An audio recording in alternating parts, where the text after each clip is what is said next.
We sincerely want to thank Governor Shumlin for coming down tonight, along with Commissioner Alyssa Shuren of the Department of Environmental Conservation, her team, Chuck Schwer and Richard Spees, Ann McMillan from the Vermont Agency of Agriculture, Food and Markets, and Tracy Dolan, Deputy Commissioner, Department of Health.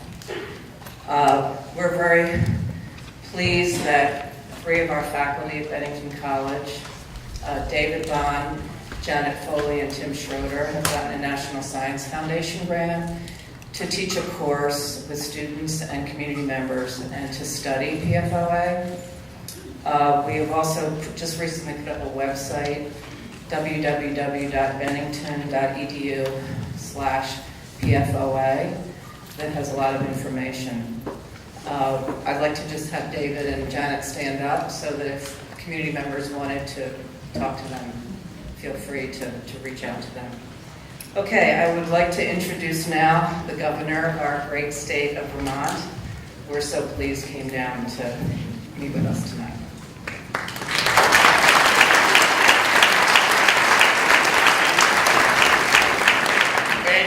Thank you so much, Susan. Let's give it up to Bennington College for hosting us time after time and again.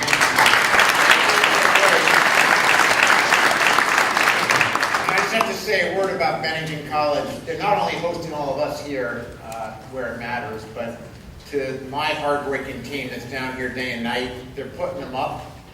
They have better accommodations here than they have at home. And we've just got to say thank you from the bottom of our hearts for all the Bennington College is doing, not only for this community, but for the night.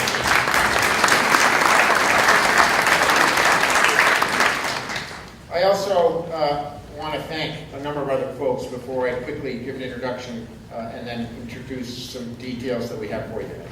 First of all, I know that there are members of the congressional delegation here. Tom Berry's here for Senator Leahy. Stand up, Tom. Come on, introduce yourselves.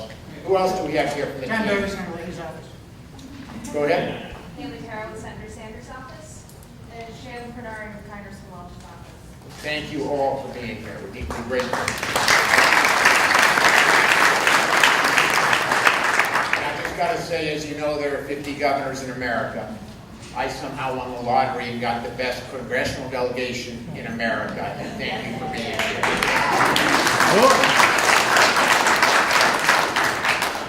Senator Sears and Campion have texted me 14 times on the way down to say that they are really sorry they're not here. They're on the floor late into the night tonight, and obviously they're with you, as well as your House members who are working hard into the night trying to get bills out because of crossover. So to all the reps that would be here, they obviously are with you all the way. I also just want to say a brief word about my team. Commissioner Alyssa Shuren hasn't been home in a long time, I know, because I saw her husband today. But to Alyssa and Chuck and Tracy and Richard, as you know, Richard's been going door to door. Thank you from the bottom of our hearts. You are an extraordinary team.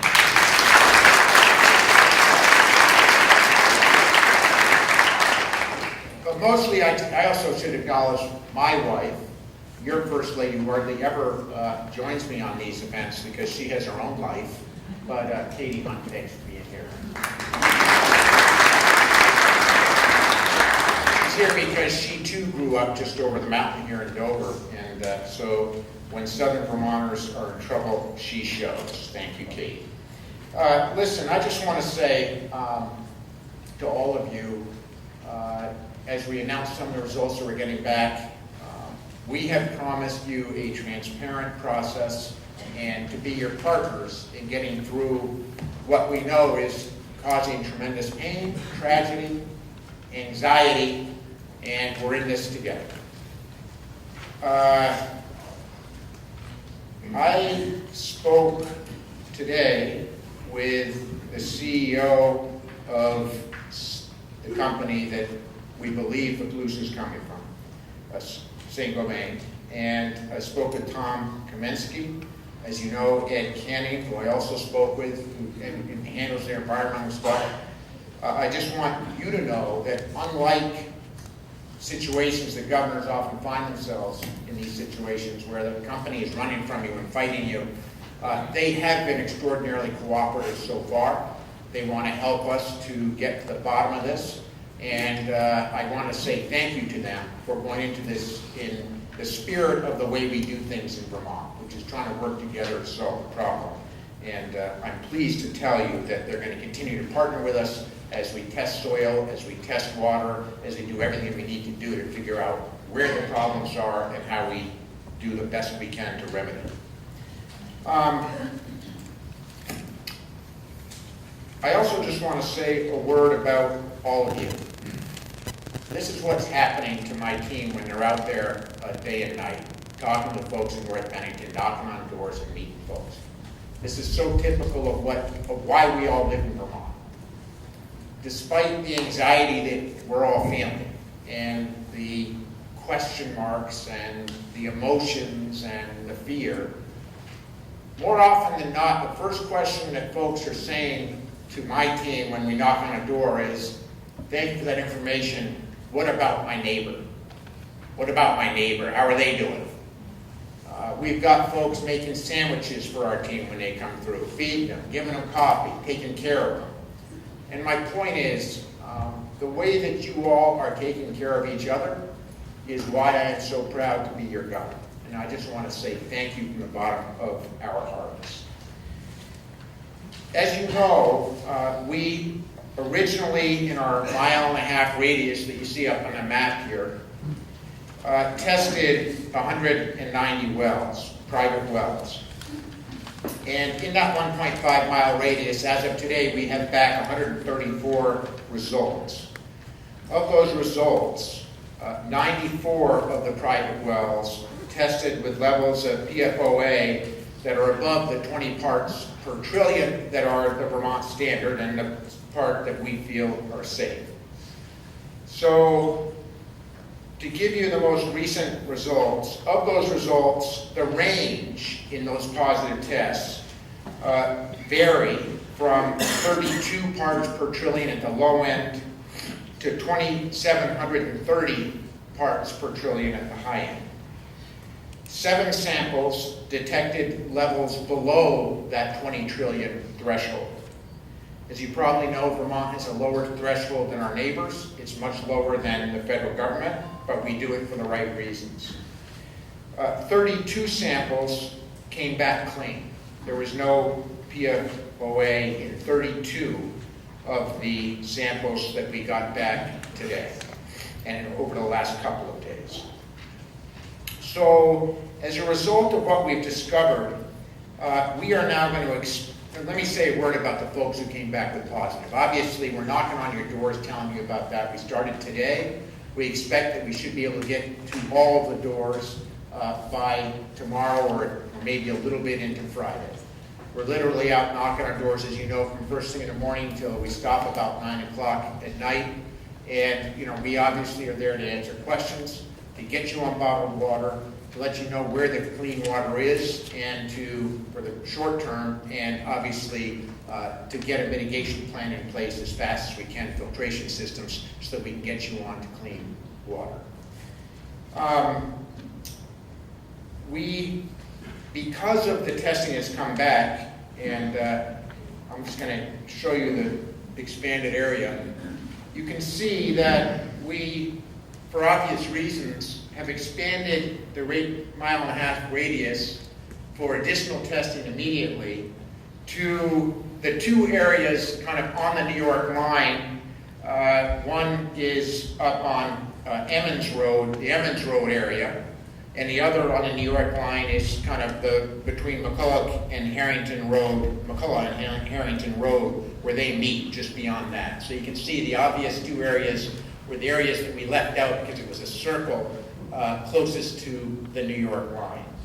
The other area that we're going to do some additional testing is down the southeast corner, as you can see, on Silk Road area, where, as you can see, there has been some discoveries in that area that has led us to believe that we should continue to expand that. We'll get those test results, we'll get that testing done as quickly as we can, and obviously get results to folks as quickly as we possibly can. So those will be the next areas that we look at most carefully and closely. We are also, as you know, testing soils in the area. We are taking 100 soil samplings in 25 different locations. Obviously, we're going to the areas of most concern, schools, daycares, centers where there's a lot of kids or other areas that we should all be concerned about. But we're just doing some random testing in 25 locations, and we should have those results. As soon as we have those results back in terms of soil, obviously we'll get you that information. As we expand the radius, we recommend that folks in the radius immediately move to bottled water until we get back the results. And as you know the locations where we have bottled water, but just for the interim, we recommend that you stop drinking and cooking with the water until we figure out whether those additional areas are contaminated. I'm going to turn it over now to Commissioner Shuren. Then we're going to hear from Chuck Schwer, Tracy Dolan, who's here for the Department of Health. She's the Deputy Commissioner. And then Richard Spees will talk a little bit more about the testing of soils. And then what we really want to do is answer your questions in every way that we know how. So I'll turn it over now to Commissioner Alyssa Shuren, and thank you for your patience.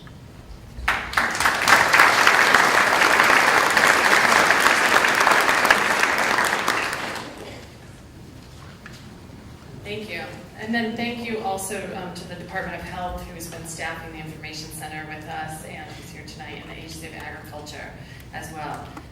The Department of Emergency Management has also been incredibly helpful in getting the word out to you all and in staffing the Information Center. I apologize that the location for this meeting had moved from the school in North Bennington over to here. It's wonderful to have you all here, and I think this is a bigger room as well, so it's great to be able to have that. But the emergency management actually phoned folks all throughout the community to let you know about the change, and so I really thank you to them as well. So this is obviously concerning news. We had hoped not to expand the radius, and we are in a few areas, and I want to show you why.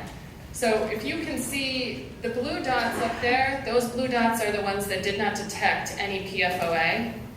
The red dots are the highest levels of detection. The orange dots are second highest. Yellow are the third, you're going down. The red is the worst, then it goes orange, then it goes yellow, then it goes green, which is between 0 and 20 parts per trillion, which is the health advisory, and then the blue are no detection.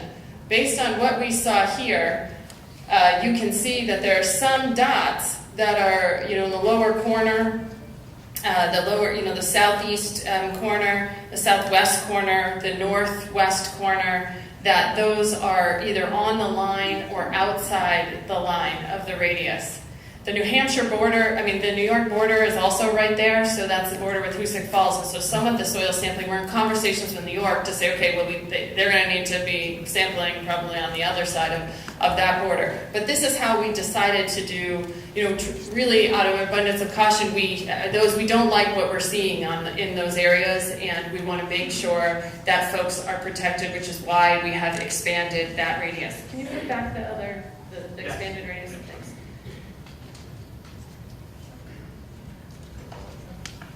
I think I can do it. I did it a minute ago. Governor, you did it perfectly. I'm not sure why you need help here. To the rescue. This is why we have it here at the college, the young college, AV excellence, which us old timers don't seem to have. There we go.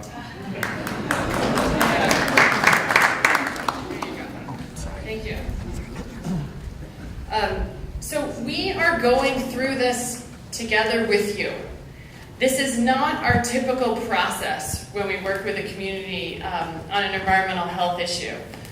Typically, my team will put together a plan for a few weeks, do some phasing over a course of time, evaluate that, and it isn't It's very methodical and it all fits neatly in a box. And this is not like that. And I just want to also just thank you very much for your patience with us, because we're moving very quickly, trying to get information to you as soon as we get it. And and that's why we're doing the door-to-door, and that's why we're doing the follow-up, health department's doing the follow-up calls. But, it's very fast moving and it's evolving. And so I know some of you here haven't received your results yet, and you'll receive them tomorrow, and some of you have already received them. We had hoped to get them all out the door before we had this meeting, but with the clock, we just ran out of time. And so we will be with you tomorrow. And as the governor said when he was here last week, we are not going to leave you behind. We will keep doing sampling until we find the outer edge of the plume, or the issue. We're not exactly sure if it's air, if it's coming through water or soil, how it is moving at this point. We're looking into all different pathways, but we will keep testing until we find the outer limit so that people know what they're drinking is safe, and so we stop any immediate exposure. So of course, people right now who are in these expanded areas, bottled water can be delivered to your home. It will be free.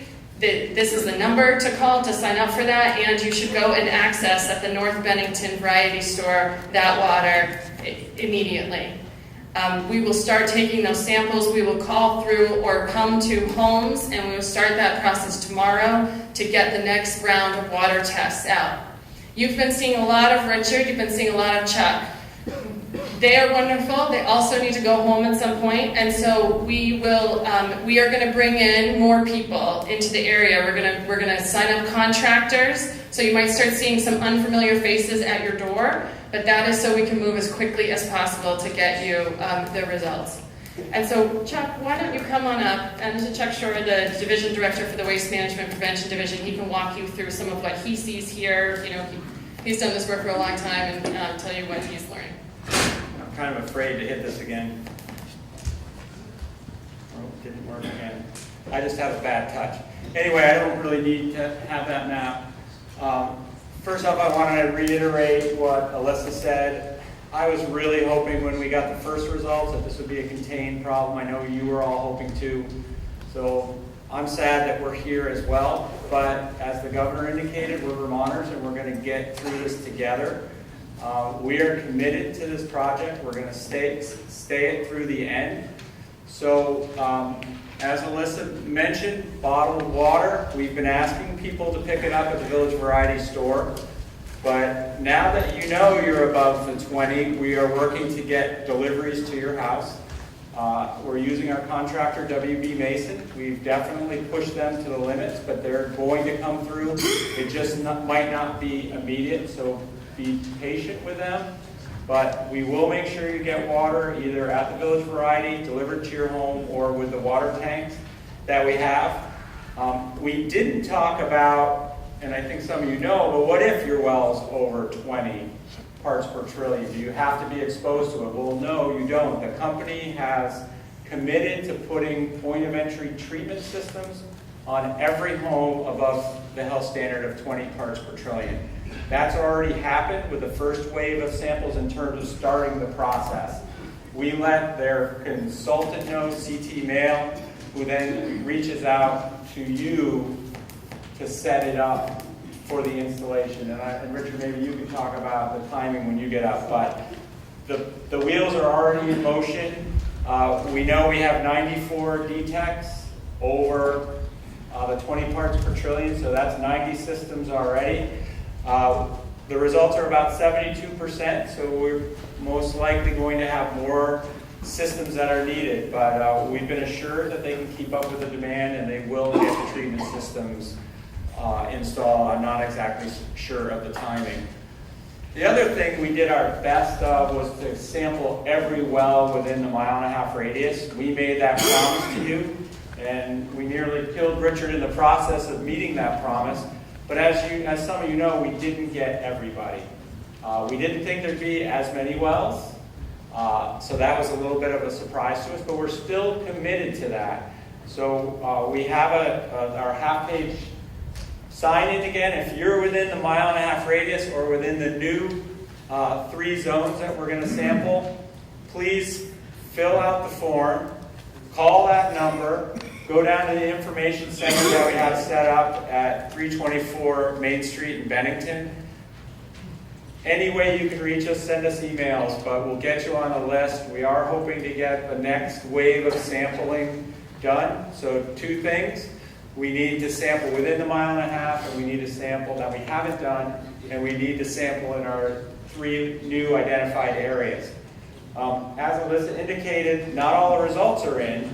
So when they get in, we're hoping we don't have to have more areas to expand. But we're not saying we won't. It is really dependent upon the results. And one other thing, the governor mentioned how we all come together as neighbors. If you know neighbors out there that just hasn't had their well tested for whatever reason, I just urge you to reach out to your neighbor and have them contact us, or maybe you could contact us for them. But we would like to get every well in here tested, so that if a treatment system is needed, then we do a treatment system, we'll have that treatment system installed. And just one last thought on that, the treatment system is a short-term solution. I know some of you asked last meeting, if I take a treatment system, is that it? Is that the best I'm going to get? Well, we're committed to long-term solutions too. Our teams are, we have a separate team working back in Montpelier, working on the logistics of connecting to the municipal system. Do we have capacity? How easy is it? We have engineers with the company starting to develop designs. That's a longer process. I can't guarantee you how long it would take, but I can guarantee you we're not going to stop until we figure out whether that's doable. And if it's doable, we'll go that route. But at least we'll have the point of entry treatment for the short-term solution. So one of the key things we're going to do is question and answer, but we'll go through all our presentations, and then we'll have questions and answers. Thank you. Richard's going to talk a little bit about some of the soil testing. So Richard, come on up. Thanks for your great work. And then we're going to talk briefly with Tracy about health department issues, blood testing, and then we'll open it up. Before we move into soil sampling, I just want to touch upon some of the point of entry treatment systems and water deliveries. Some of you have already spoken with WB Mason and are getting water deliveries. I heard today for the first time that you have to sign a sheet to get a water cooler. So we're going to reach out to them tomorrow to find out if we can find a way to get around that. You guys shouldn't be signing sheets and things to get services that we believe you deserve. And also for the point of entry treatment systems, Culligan was going to, for those of you who already have the systems, you may know, but they're having people sign a form. It's really just for their accounting purposes, so that they can show their client that the system has been installed, and when they bill it, they have proof that it was installed. That's really all it says. But again, we've already reached out to them and asked them if we can find a way around that process and a better way. And I spoke with CT Mail, the contractor for St. Cobain, and they're working on that problem. So hopefully in the next day or two, that particular issue goes away, because some people have already expressed concern about that.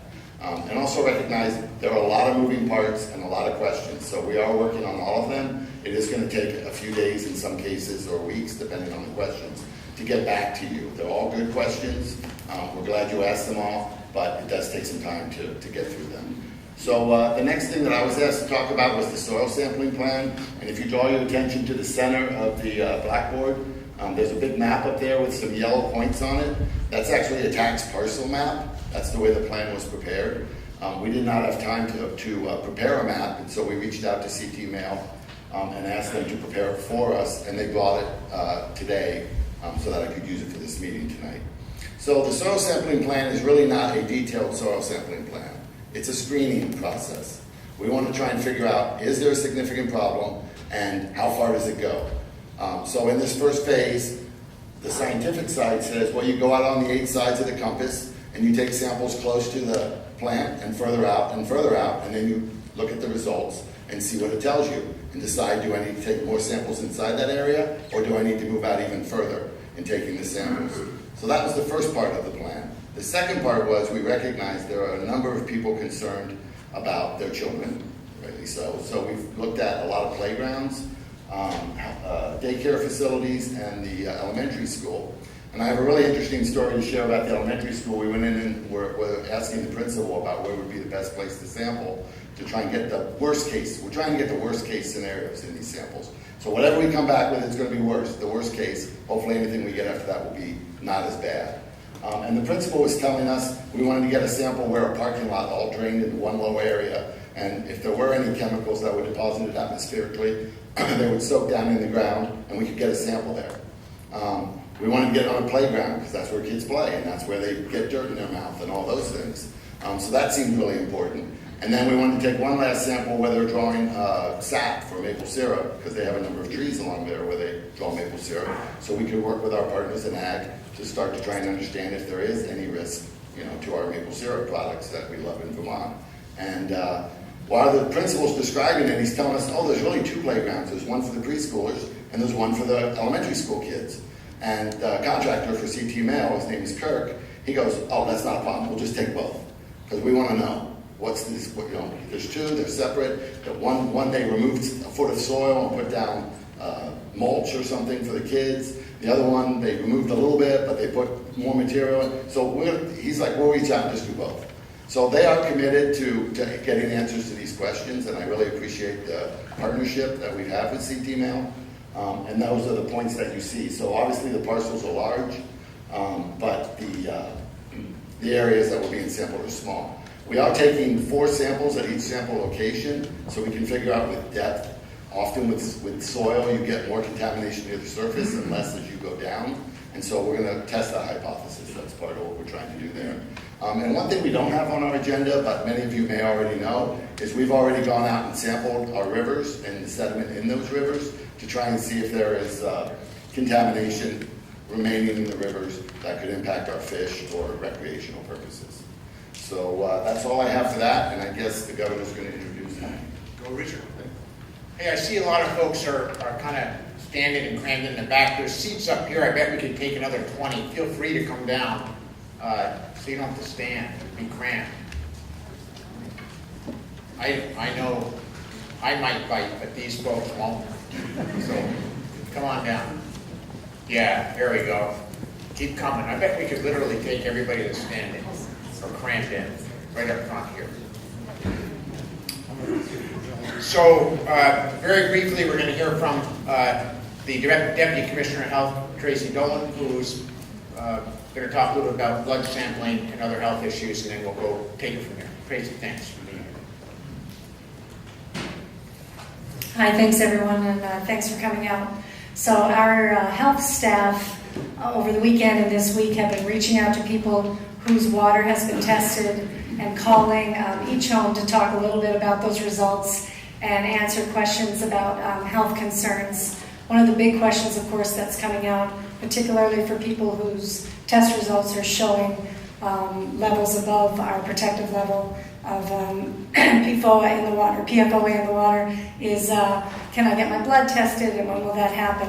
So we do plan to hold blood draw clinics. Our hope is that those can occur in April. We've been talking to our state partners in New Hampshire and New York to get a sense of how long it took for them to set it up. And in general, we're hearing that it's taking a few months. We're trying to accelerate that. The aspect of it that we can control, we're able to move rather quickly on. So we're working on consent forms, questionnaires, staffing, supplies. There are elements that are a little bit out of our control that are causing it to slow down a little bit. Things like looking for laboratories that can actually do this analysis. Not all labs are outfitted to do this analysis. There's calibration of instruments depending on the levels in the blood. Also, CDC will be helping us to analyze, and therefore we have to pass certain CDC protocols and approvals. So we're moving as quickly as we can. We have a team working on this on a daily basis at the health department. They meet every day to start putting the plans in place. We're working closely with our partners at the hospital, and we hope to have blood draw clinics in April. Our first focus and our primary focus will be people who are testing for levels above that minimum of 20 parts per trillion in their water, and that will be our first focus. We are open beyond that to considering what we want to think about and what would be useful outside of that group, but our first priority will be people who are testing 20 parts per trillion in their water. Also just wanted to mention, on our health department website, we have listed some of the health concerns that the epidemiological studies for PFOA have found to have associations between elevated levels in blood and which health conditions have been found to have some associations. And just last point, and then I know we'll probably go to questions afterwards. The testing, the blood testing, will give you some information. Of course, it will tell you your level in your blood. But what we do know is, if you have high levels in your water, it is almost certain that you have levels above background of PFOA in your blood. And we have found that across the board and in other states. So it is highly likely that your rates are elevated in the blood. And again, we do know there's some associations with health conditions. Again, we did check some of the cancer cluster information and found that in Bennington, we have not seen an elevated kidney cancer cluster here in Bennington. The testicular cancer data was too sparse to be able to make conclusions. We have reached out to all the physicians in the area with up-to-date information.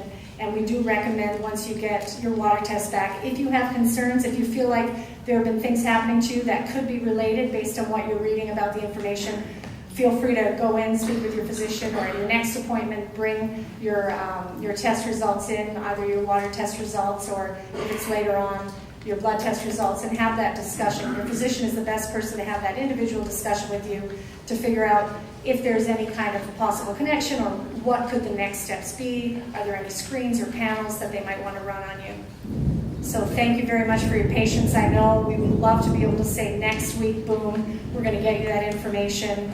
It does bring peace of mind to know what's happening in your own body, and certainly I can imagine with children. I'm a mom, so I would also have questions, but we are moving as quickly as we can, and we are reaching out to the physicians in the community as well. Thank you.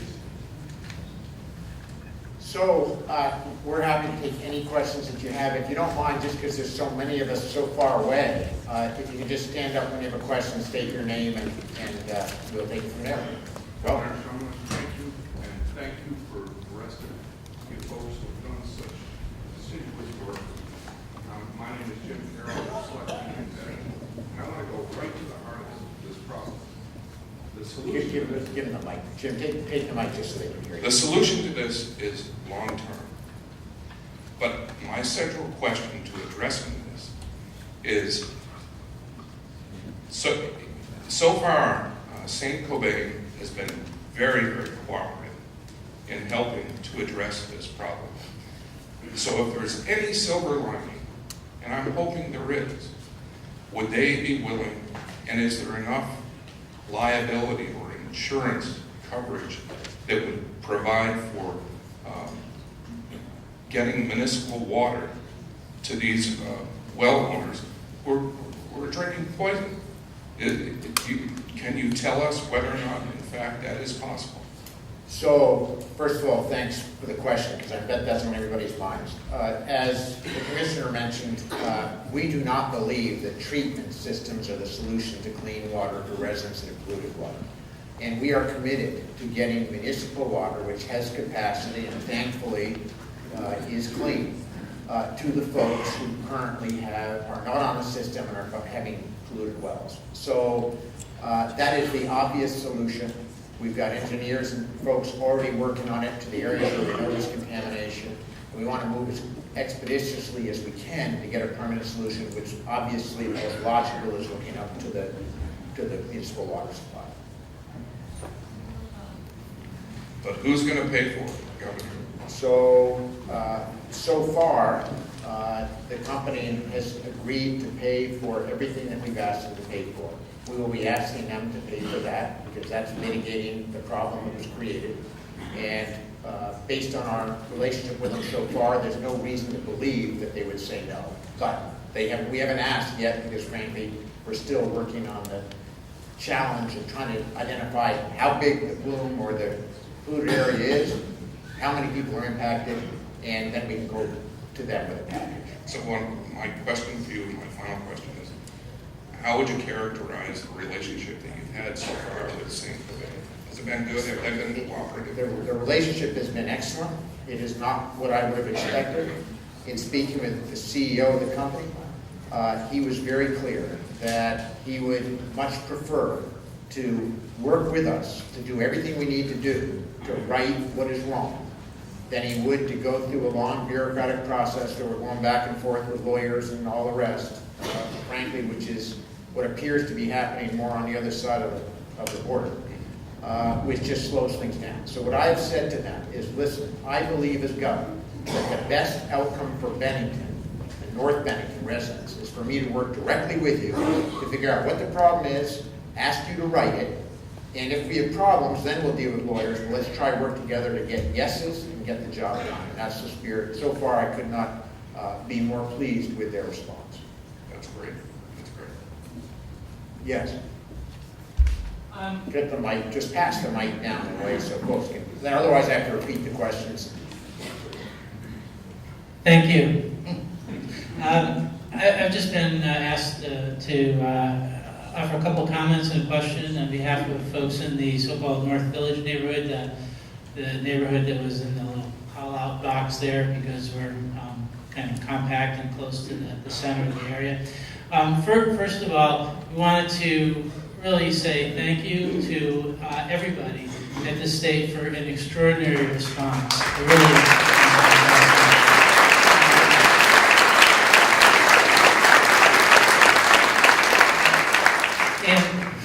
And I've just been reminded that at a meeting we had last night, everybody wanted to say thank you to the North Bennington Village Variety Store too for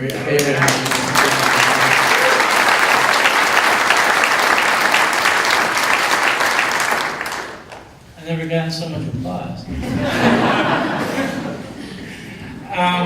And you know, we also to Jim Carroll's comments, you know, we recognize what the preferred long-term solution is and know that you do too. We also know that given the geographic range and the diversity out of what we now understand is the affected area, there might be a range of solutions. You know, we just wanted to reiterate that as a neighborhood that's really completely surrounded by the North Bennington Village system, where connection to that system had been contemplated in the past, that we still really remain committed to that solution for our neighborhood. And we were hoping that, you know, going forward, recognizing that a lot of conversations are happening, that you know, we are at least kept informed on an ongoing basis. So folks wanted to just ask that if there could be a single point of contact, if you could let me know, and I can, you know, communicate with you folks, just to keep us apprised of the progress of those discussions. I'll give it to the commissioner to answer the single point of contact, and I'll go to the rest of your question. So Jean Nicolai in our office, and we can send out to the community listserv her contact information. We just put her on the municipal hookup issue half-time as of this morning. We pulled her out of her current job and we said it is your top priority for the next 3 months to figure out how to get this system hooked up. We know that there's capacity in the system. It cannot take years like a typical system takes to do this. We do this as quickly as possible. Now this is your job that you're going to be doing half-time. She was doing something completely different before, and she is already removing roadblocks and talking with different engineers. And we have started putting pressure on the company to come to the table and figure out that solution, and then ultimately pay for that solution. And they've been responsive. She's already emailed me 3 times, so I know she's working. But the answer is that would be the single point of contact. You can always call Alyssa Shern in the commissioner's office. You can call my office, but I think that Alyssa is the single point of contact for the municipal water system. Just so you know how we're operating, we're obviously, like you, flying by the seat of our pants. We're going to be candid with you. We were hoping that when we set the 1.5-mile radius, that was going to give us better news than we got. So now we quickly have to go into crisis management mode to figure out where the radius does stop. But we have said to our team, that's priority number 1, is figure out who's got polluted water and how fast we can get them off it. The second part is we're saying simultaneously, we want our team working together with engineers who we'll contract with to design permanent water solutions so that we can get that built out as fast as possible. And what we'll do is figure out what that looks like once we know the entire polluted area, get money prices for what it's going to cost, figure out how to pay for it, and get it done as quickly as we can. Thank you. We just had one really quick health question too. So we're wondering if there's going to be like health surveys done of residents of the affected households collected in a single place so that you have a little better data on what actually is happening out there? So we're developing a questionnaire which will be the first step in the blood testing. So for the people for whom will be receiving blood tests, people who are receiving results above 20 parts per trillion on their water test, those people, once we set up the blood draw clinics, the first step will be a questionnaire, then a consent form, then the blood draw, and then we send away the tests for analysis and we come back to you. So there will be a questionnaire as part of that, which will likely cover some health questions. We don't have that questionnaire set. And so that's our plan right now. That's our priority right now. Yes, right in the middle. And then we'll go over to the right. Yes. Wait for the mic because there you go. I've got a couple of related questions. I'm wondering who and when was the 20 parts per trillion number set? So that was set when, Tracy? That was set probably about 4 weeks ago. 4 or 5 weeks ago. And this is based on scientific evidence that 20 parts per trillion is a safe, no long-term effects, no health effects? I mean, how is this? Take that one, Tracy. Yep. So we do something called a risk assessment on contaminants, and so our toxicologist works with our risk assessors. They work through a formula. We rarely use the word safe because our scientists don't like big absolute words like that, but we say that's protective of health. There is no evidence that there are probable links to any health conditions or outcomes at this time below that level. We set that level. The EPA level was higher. Again, EPA didn't have a standard. They had an advisory. One of the reasons our level is slightly different from New York, let's say, is that we do base the level on a young child, and in this case, a young child drinks more water per body weight than an adult, which brings it down. So we try to go to the most protective level, given the most vulnerable Vermonter. Okay, well, thank you. But I also understand that in this testing, that depending upon certain variables, the test results can fluctuate quite widely.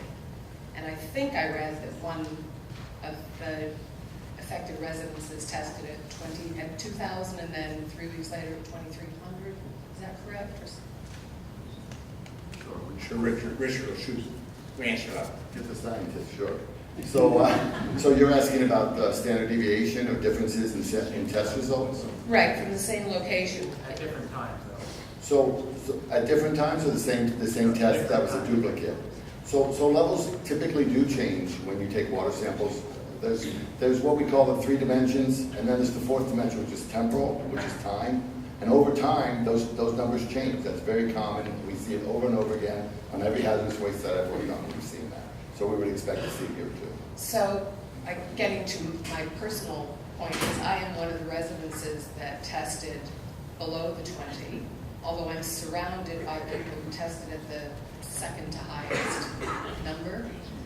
And the cutoff for, as far as I'm concerned, the water's contaminated. Right, so we can see where you're going. Right, and I'm also out of the village of North Bennington, which I see now it's being, when I read about the water system being hooked up, the verbiage has changed to say the village. I'm out of the village.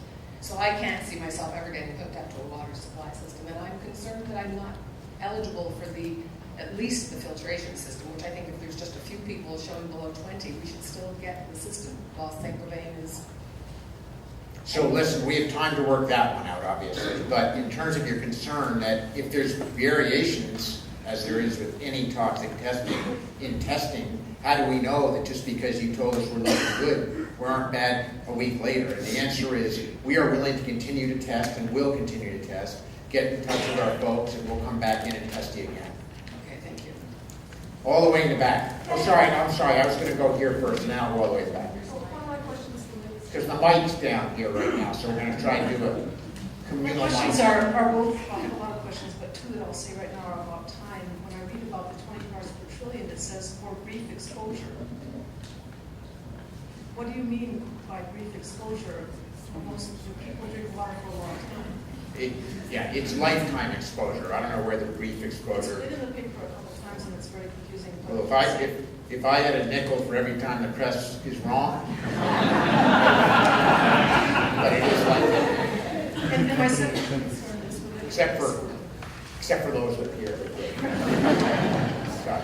My well test is ND, and that's great, but what about next year, or 2 years, or 5 years, or 10 years? Do you know enough about the aquifer to know that I'm not going to get it later? And if so, how am I protected? I do have a third question. Okay, so let me just back up. So we're going to be logical. Obviously, if you live in an area where the wells around you are contaminated, and we're going to run a municipal water system to those wells, we're not going to leave you out. We're going to hook you up too. So in other words, we will be logical in that way. But obviously we're trying to figure out where we know we have high levels. But we will work with you going forward to make sure that it was an aberration if you came back with a clean test, that it wasn't some kind of scientific aberration, and we'll continue to test. Okay, my last comment is about the border. My neighbors are 500 or 1,000 feet from me, and they happen to be in New York State. And you haven't completed that circle because it's New York State. And if you want to be neighborly, I think you should ignore the border and look at the hazard. Oh, yeah, we are coordinating. Right, we are coordinating with New York, and whenever we're finding high levels, we're communicating out with them and obviously encouraging them to go test in the same areas. We will cooperate with New York to come up, make sure that they're also getting similar results.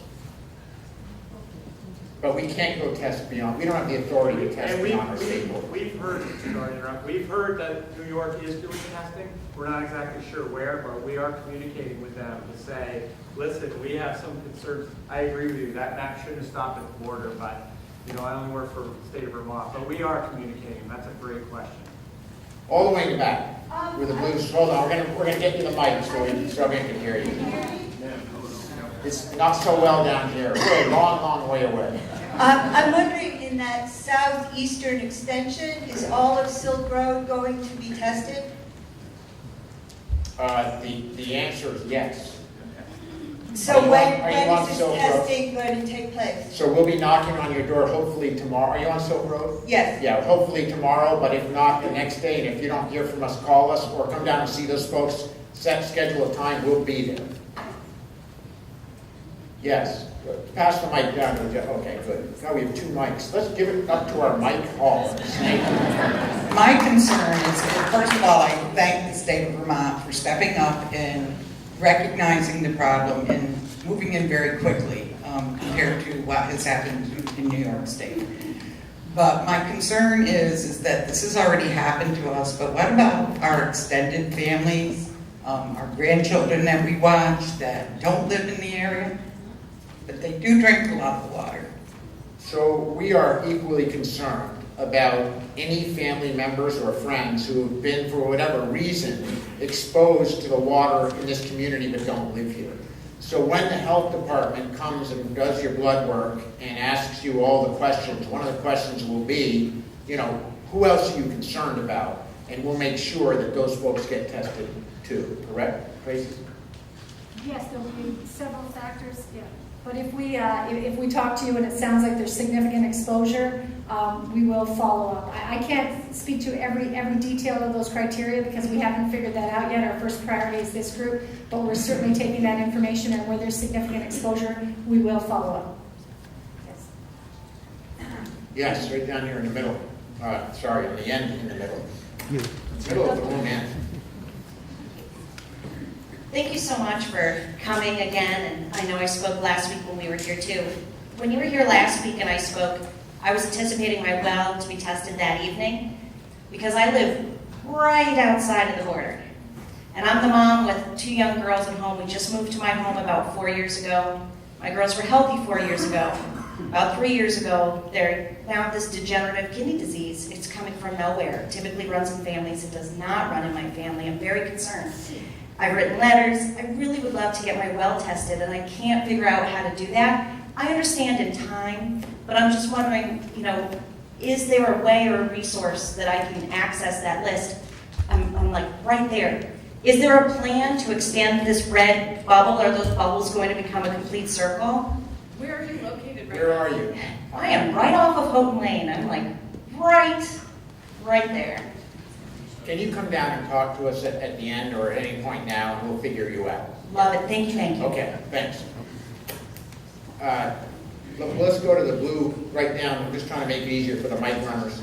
And then we'll come all the way over to the right here, just so the mic runners know where we're going. Who just raised their hand over here? Right here in the red, will be second. So take it away. Thank you. These filtration systems that will be installed in our homes, will they be maintained? I can imagine that filters are expensive. Will that be a liability, I hope not, on the homeowner? Good question. Here's the answer. Absolutely not a liability on the homeowner. What we require for any of these systems that get installed for contamination issues, they're set up to have 2 carbon filtration units, and we require that they maintain them because the carbon does become saturated and no longer works. So what we require them to do is test what's coming in, what's coming out the first canister, and what's coming out the second. So if there's what we call breakthrough, if it's no longer filtering the PFOA in the first filter, we know that. It's still being captured by the second, so we rotate that first one off and put a new one on. So absolutely. The frequency really depends on how much is coming in, but that's something we're going to require of them. They already know it. Their consultant knows it, so great question, and yes. Thank you. In the red, yes. I see that testing is starting in Pommel, our neighboring town. And I'm just wondering if the state has an idea of how many industries elsewhere in Vermont may have used this chemical, and just what the thinking is in terms of being able to respond to a much bigger, potentially much bigger issue than 1 or 2 communities. So that's a great question. First, so you know, the reason that we're testing in Pound is because we got a tip from someone who had concerns about the possibility of the chemical being there. So I do want to say, first of all, that there's nothing better in a small community than a small community. We all know each other's business, and we all think back to the things that we did. It's really helpful to us if you have concerns, like you worked at the plant and you know that there was dumping, or you worked at the plant and you know practices that happen that now make you wonder. Share those with us, because we'll get folks in. We're down in Pownell because we got a tip. We have no reason to believe that there's contamination there, but we're checking because we got the tip. We are also, right now, compiling information about all the companies across Vermont that could potentially use PFOA. The beauty of Vermont is that we're not a huge industrial state, we're a clean state, and we're able to come up with a list like that pretty quickly. And I saw the list yesterday. It's not hundreds of businesses. So as soon as we get the team through this crisis, we will begin to go out and ask the tough questions around the rest of the state. But I want to give you the good news. We did random testing of the biggest municipal systems across Vermont, from the Canadian border to the south, including the town of Bennington, and everywhere in between. And we came back negative on every single test. And that was before we knew we had problems in North Bennington. So there's reason to believe that the vast majority of Vermonters who are on municipal water systems do not have contaminated water. And but we're going to dig into the next question as soon as we get this problem figured out. Let's go to Jim Carroll, and then we'll go to that. What other products was PFOA used in? Do you know? Can you speak with any specificity? Yeah, I mean, I'll Was it turn just it over to the commissioner who's been working on the list. Yeah, we're looking at impregnated fabrics, partially impregnated fabrics, chrome plating, photography, wire coating, those are the types of things, Teflon, non-stick surfaces, things that companies that would have made non-stick surfaces, maybe castings, those are just the different types of entities. Do you have anything to add? No, that's perfect. But I just want to mention that I think it's worth mentioning anecdotally that the kind of manufacturing that was happening in North Bennington is not common in Vermont. In other words, they were doing a process that we all know they figured out here. They then sold to a larger company who was making a very particular product. And, it's not that we have lots of companies in Vermont who are doing that. So, huge, what's that? Great point. So it's, this is where we should start. Let's put it, this is probably ground zero, unfortunately. Yes. This is probably an unwelcome question, but this is one chemical. What about all the other possible chemicals? Do we have some sort of plan to start looking into that a little better than the federal government does?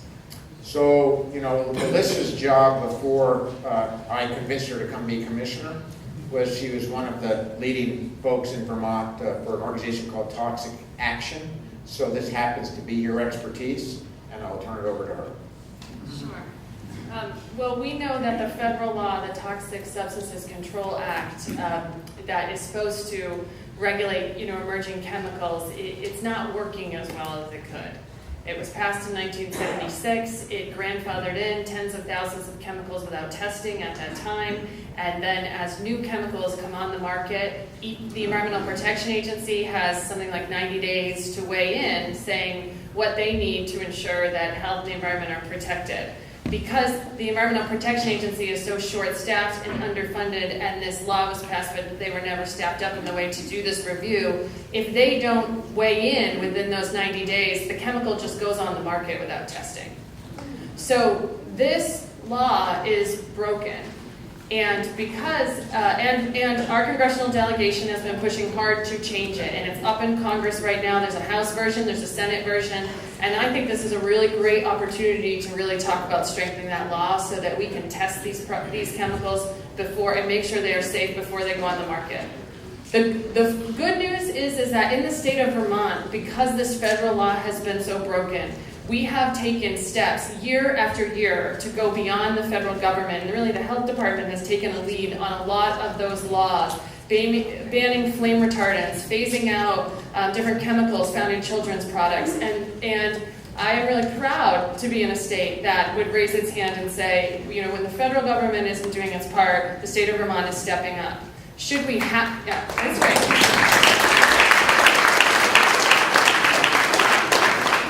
Should we have to do that?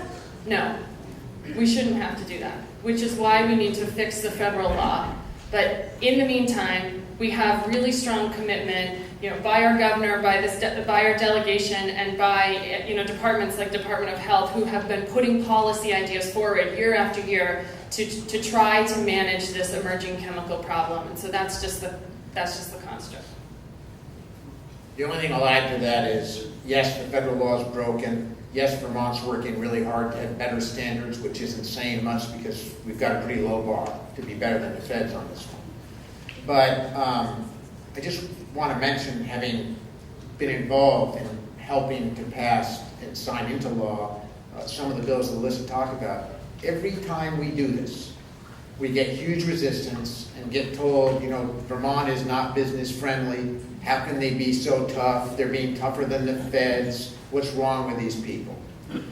I want to remind you that this particular company had to adhere to higher environmental standards because we didn't want PFOA and other chemicals being spewed into the atmosphere, that they said forced them, led them to go to New Hampshire and New York instead of Vermont when they originally closed the plant. As governor, I often get companies that call me and say, please reduce your environmental standards or else, you're going to lose jobs. And we've got to remember that when we're putting the standards in place, when we're putting processes in place that protect Vermonters, we're doing it because of situations like this. And it is a failure on the part of every single one of us that we have to stand before you here and say, hey, We don't know how this has affected your health. We don't know how this has affected your kids. We can't give you assurance that everything's going to be okay. So let's remember that when we have these conversations, it has real life consequences. And we should continue to be the state that protects our natural resources, our environment, and our people, number one, and builds great jobs because we're clean and green, not despite the fact that we're clean.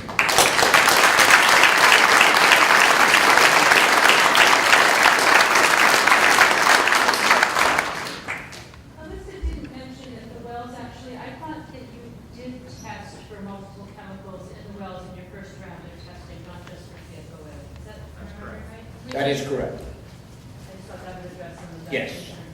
Thank you. But I think the question is, what other chemicals around Vermont, do we need to be concerned about?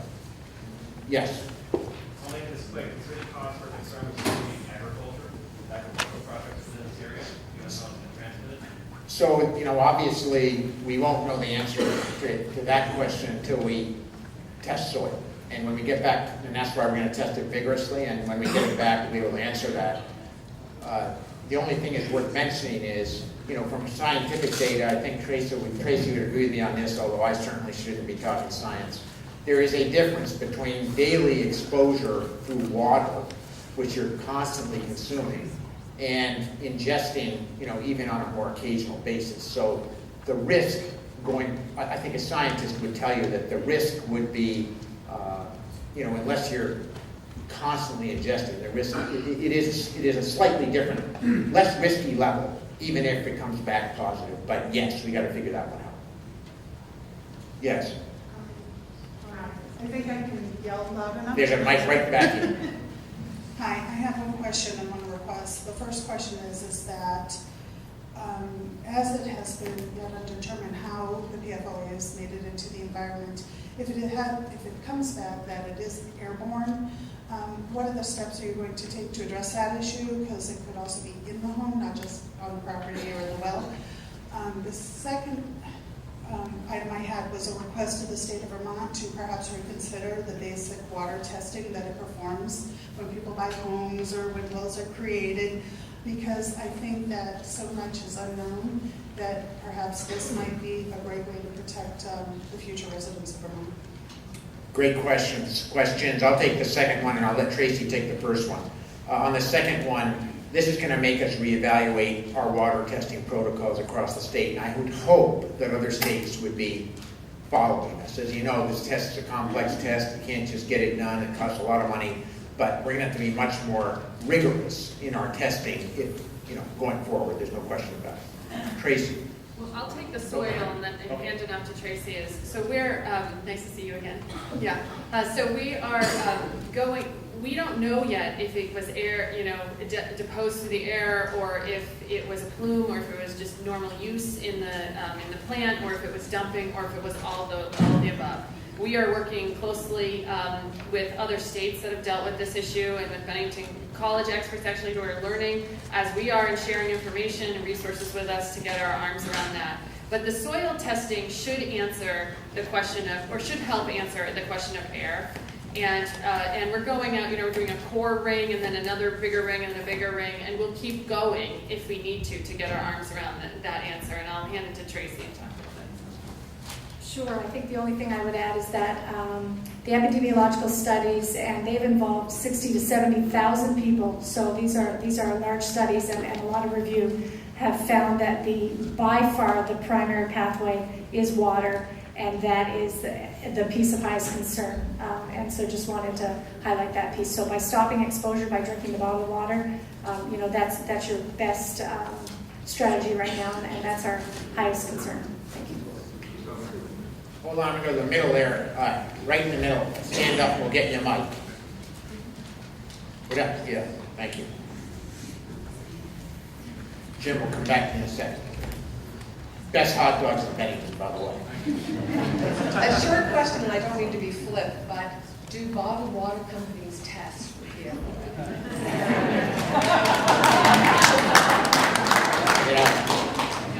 So Chuck's our expert here, and ultimately we don't know. Right? I mean, that would be ironic. But if that's a concern, it's something we can look at. We can certainly look into. It wouldn't be hard to draw a sample from one of the bottles. My guess is that if you're selling water commercially, they make you test more rigorously, but I did notice with great chagrin that the water comes from the state of Pennsylvania, and who knows? Yeah.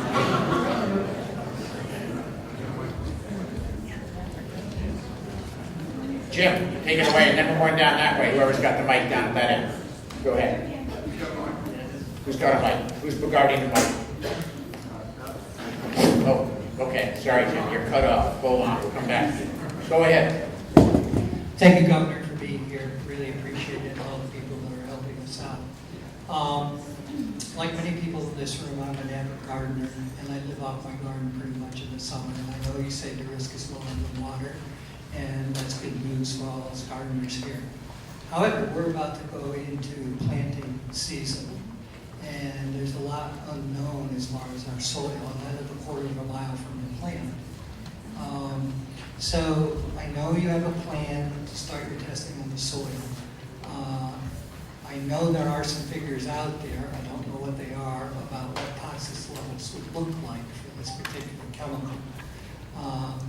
So I would like to know if anybody has some knowledge about what is toxic in the soil. What, if we are found to have a problem in our soil, what would be a long-term as well as a short-term solution regarding that?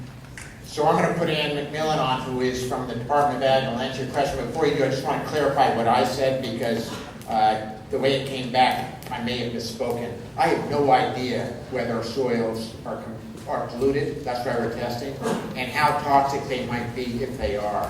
My only comment is, when you're ingesting water all day, every day, there is some difference than even eating garden vegetables or whatever, where it's not quite the same exposure, but I have no idea how toxic it might be. So just want to correct that one point. I shouldn't speculate on that because I don't know. Tracy, I'm sorry, Ann. Yeah. So who asked the question? Can you raise your hand? Okay, there. So the procedure of characterizing the soil contamination needs to happen first. So we will work with DEC and basically map the soil concentrations that they get and overlay that with farm maps and in a 1.5-mile radius. And we will look at those soil concentrations and determine a ag commodity sampling plan based on what people are growing in their garden. We can't promise to test everyone's produce in their gardens, but we will make a systematic sampling plan to address the commodities and conduct some sampling in our lab. Our first focus will be on commercial agriculture because that's who we are primarily is our target. We will also do some with the backyard gardeners. So, and I just want to add, we've just begun this testing. We know you want to plant your garden. A year ago, I want to remind you, you wouldn't have been thinking about that because we had 3 feet of snow and it was 20 below. But I just heard the thunder in climate change, Vermont. So, needless to say, if you read the sheet that Ag's passed out, if you haven't seen it, frequently asked questions about PFOA and ag products, and come talk to folks down here so we can make sure we get you on the testing list if you haven't been tested. Who else? Jim? Yeah. Carol?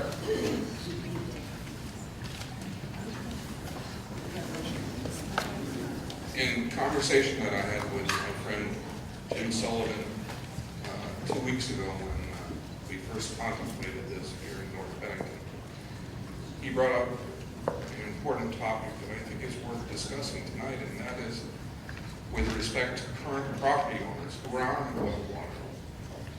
In full disclosure, if they want to sell their property, that property is virtually worthless. So as a leverage for the state and the town, I hope you'll use that with St. Cobain to remediate this, to remedy this. So, just wanted to yes, appreciate it. And we actually, that's a concern to a lot of folks here. We all know that our homes tend to be in Vermont, our savings, we hope, and the place where we're going to get some money for retirement. And, it's our major financial assets. So I mean, stage one is, let's figure out where it is, let's figure out the health issues, because that's priority number one. But I can give you assurance that I will do everything in my power while I'm still governor, which is till January, to get to the bottom of the question of what do you do? How do we compensate folks who could have loss of value of property? And we will work with the company to try to figure out, once we get through the crisis mode here, how we explore those questions. Because it's not fair for folks to lose the value that they would have had in their main financial asset because of something that happened to them, not because of them. Yes? Another health issue is that over the many years that ChemFab was there, a lot of people were employed there and had really direct exposure. And immediate neighborhood, and as we can see, downwind. What do we know about the health effects of exposure through the air, both for adults and for children? So the panel of scientists that have most expertise in this is a C8 panel that came together several years ago as a result of a class action lawsuit. And so they also did some look at former workers at plants like this and found some health associations. Based on that research and based on some questions that we're getting, we do plan to figure out what we want to do with regard to blood testing. We think we will try to do some blood testing. Again, I can't speak to will we test every single person who's ever worked at a plant or at this particular plant, but there has been some outreach, and that is kind of a part two. Our first priority, again, will be people who have test results in their water coming out from this area, but it is something we're talking about, and again, talking to the other states about what they did in this regard, and it's on our radar. So thank you. Yeah, in the middle, in the blue t-shirt. And then we'll go all the way to the back, I promise. So whoever's mic running, we're going the way back there. Yes? Thank you. I have a farm, and looking at that other chart you had up there, I found out tonight that I am in the bad areas. And so are you in the red area? Orange. Okay. So my concern is I have a large maple sugar bush that I'm about ready to ship out. Should I be holding this at this point with the Department of Ag? Do we have any direct connection with them to find out what's going to happen? And also as to dealing with farm animals. So this is Annie McMillan again from the Agency of Agriculture. Some of these questions are answered in the FAQs, so you can look at those. My contact information is on there as well. Our lab is developing a method to test for PFOA in syrup.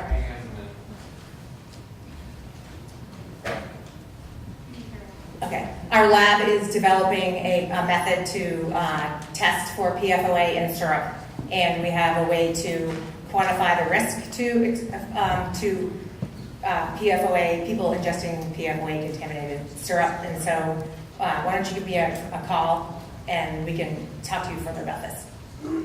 Okay. And there's information on farm animals on the fact sheet as well. Well, all the way in the back. We've been using a Brita water pitcher filter. Can you say anything about how effective that might have been? So the good news is we know carbon filtration will work. The bad news is the Brita filters are pretty small, so it's a small filter. So I can't tell you definitively whether it works. It certainly would work for some of it, but it would depend on how much, what the concentration is coming in, and how often you change your filter. It would definitely help, but I don't know. I mean, it's a pretty small filter. When you see these treatment systems, they're quite large. So the answer is, it probably helped, but we don't really know. Yes? I'd like to go back to the soil issue, because some of us in contaminated areas have wells 300 to 500 feet deep, and these wells are contaminated. Now, the soil tests are going down several feet. So I spent a lot of time trying to research this online, and unless you're an organic chemist, it's very difficult to figure out. But is the saturation in the soil something that just continuously leaches down, or due to a big winter, a wet spring, does this PFOA chemical, through a saturation point, rise back up to the surface? This is something we don't know. When people ask about farm products and maple products, this is something that down the road would be extremely important. Right. Agreed. Let me turn it over to Richard, the scientist. So we are trying to reach out to other states to answer some of these questions, and also mention the same literature that many of you have been reading. In general, when we do contaminant site investigations, we look at two major things from soils. One is direct contact, and a lot of this sampling deals with direct contact or growing your backyard gardens and things like that to answer those kind of questions. When you get more towards, is it leaching towards groundwater, and is it a continuous source for groundwater? We will be working on that question.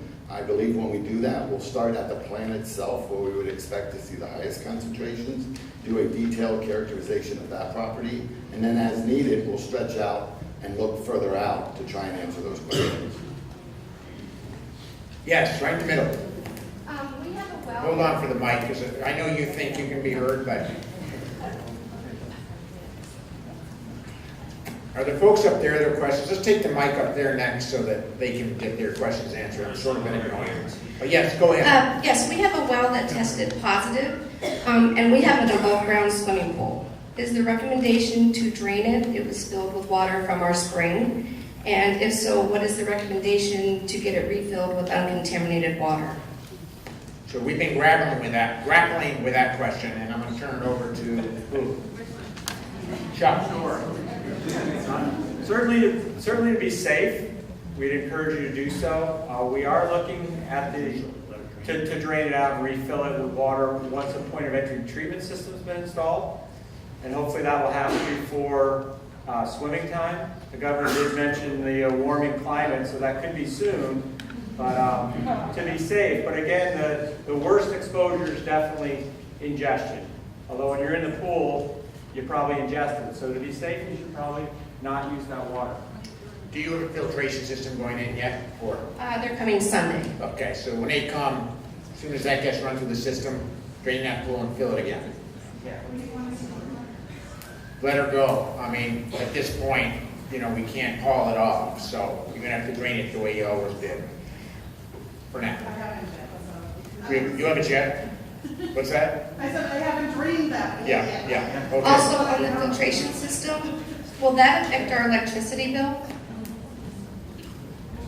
So I've had this question already. Those systems draw about enough electricity to go about $1 a month. There is a ultraviolet light at the end of it to kill any bacteria that may be produced on the garden. That technology is used in large treatment plants. In some cases, mostly chlorination, but in some cases ultraviolet is used. I did want to mention one thing about the installations of the point of entry treatment systems.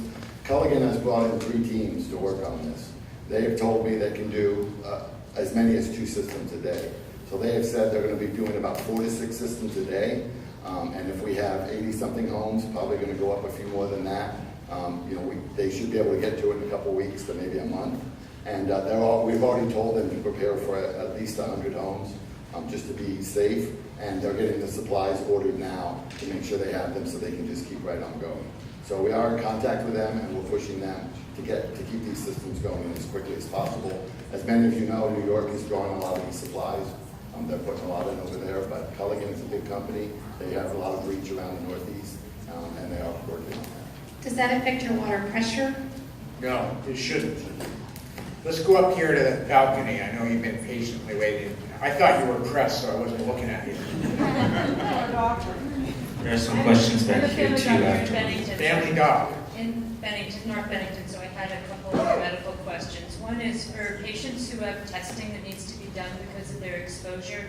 That goes to their health insurance, but many people have significant out-of-pocket costs. I'm wondering if there's any thought about having Saint-Gobain cover some of those out-of-pocket costs for patients. Any costs that any patient has that aren't covered by insurance, keep track of them, and we'll make the case. And that applies to anything that you're doing, whether it's health or water filtration or whatever. If you're having costs because of this, keep track of them, and we will add it to the list. A couple questions, can I keep going? Yes. So you had spoken from the health department about some of the cancer evaluation that you've done from the data that we have. Is that posted somewhere that I can look at? Or that anybody can look at? The summary is posted on our Department of Health webpage. The details of the calculations are not. So if you wanted to send me an email, if you wanted to see how they came to those, you could do that. But the summary on the fact sheet is on the Department of Health webpage. If you look up top, it says PFOA contamination. If you go there, there's fact sheets. Great, thanks. Yes. And then the C8 panel that was collecting data, from what I've read, they collected data. The first step of that evaluation was to look at what diseases are linked to PFOA exposure, and then they followed those people. And that was in 2011, and a lot has happened in the 5 years since then. I wonder if it makes sense to start negotiating with St. Cobain about repeating that process of determining what things are linked, if I understood that process right, and then looking at how we could be following that data on further, and what that would mean for collecting all the contacts of people who've been exposed in their health information. So that's a good suggestion. I'll let Tracy take the, yeah. So just to clarify, so we did look at the C8 panel work, but also there have been studies since then, so since 2012, and our epidemiologists and toxicologists have also reviewed that literature. I just wanted to clarify that, Well, that we're not just looking I at understand C8. that, Yeah. but I'm wondering if we have an opportunity here, maybe with this one company affecting people in North Bennington and in New York, whether we could become another data source that could be studied. And I think especially because we have some very high exposures here, that might be a useful thing, and the funding for that should come from St. Cobain. Sure, and I just wanted to speak to the first piece. On the second piece, I think we're kind of open to a lot of possibilities. We'd like to generate some knowledge out of this, but I can't speak to whether or not that's actually going to happen, but that could be possibly part of the discussions. Thank you. Thanks. Any other questions? I have a question. Yes. First, I also want to offer my thanks and appreciation for all the hard work. I have a question regarding the point of entry system. My question is, what if any discussion was there regarding the type of system that is being installed in our homes? Are there different levels of quality, and what type of system are we receiving? And second, I live in the neighborhood, Bard Road, which I unfortunately suspect will be difficult for us to receive municipal water anytime soon. I hope I'm wrong, but I suspect it might be a problem. What is the thought regarding the point of entry system being the final solution for those who aren't able to receive municipal water? So let me say another way: is that a complete answer if we can't get municipal water? And the answer is we just don't know yet. First we've got to figure out where all the contaminated wells are. Then we've got to use engineers to see if there really are challenges in getting municipal water to everybody. And if the answer is yes, then we're going to have to go from there. But we just don't know the answer to that yet. I'm going to let Richard take the first part for your question. So we've used this technology on any number of residences around your neighbors around the state. It works very well. It actually has been designed and used for over 20 years in Vermont, maybe before that I didn't know about. It removes volatile organic compounds and other organic compounds very well. And all the literature says it will remove the PFOA also. But in addition to that, we have a fairly rigorous sampling process, thank you, Governor, he does this more than I do, to test and make sure that the systems are working the way they're designed. So in that process, we take a sample before and a sample after the carbon, and that's going to happen anywhere from every 1 to 3 months until a more permanent solution is found. And if the long-term, some people have actually said to me, I don't really want to go on town water. I want to keep my point of entry treatment system. Is that an option? And I said the same thing the governor said. We're going to have to investigate that and see if that's doable. But I have had sites in the state where we've had them on for 20 years and maintained them the entire time and sampled them the entire time. So it's certainly not out of the realm of possibility. And let's keep talking about it and figure that out. Yes. Right down here. We have a double question and then we're going down the line. I just wanted to make a comment on the choice of systems, because I happened to be in the office yesterday when Channel 6 was in there, and I got photographed in the background. You got the back of your head. That's right. They recognized that bird. So people came up to me with calls and spoke to me about their their experiences. And today, a particular woman who came to me said that she is on a well that tested positive just outside the village outskirts, and they've already put a system in there. She's had them back, they've come back 6 times, not because of her request, but because of problems with the system. They found that the fittings put into it were manufactured in China, and they were leaching lead and chemicals into the water, so they come back and change those. Today she got a call at work at 11 o'clock, and they found out that carbon granules were actually washing through out the system and on a small scale into the water drinking wells. Yeah. We are lucky not to be the first experiencing this problem, and there are a lot of lessons New York learned that we are applying. And so our drinking water director has been in touch with the company numerous times after being in touch with New York, saying New York learned this, they learned this, they learned this, they learned this. You're flushing them, right? You're using different hardware, right?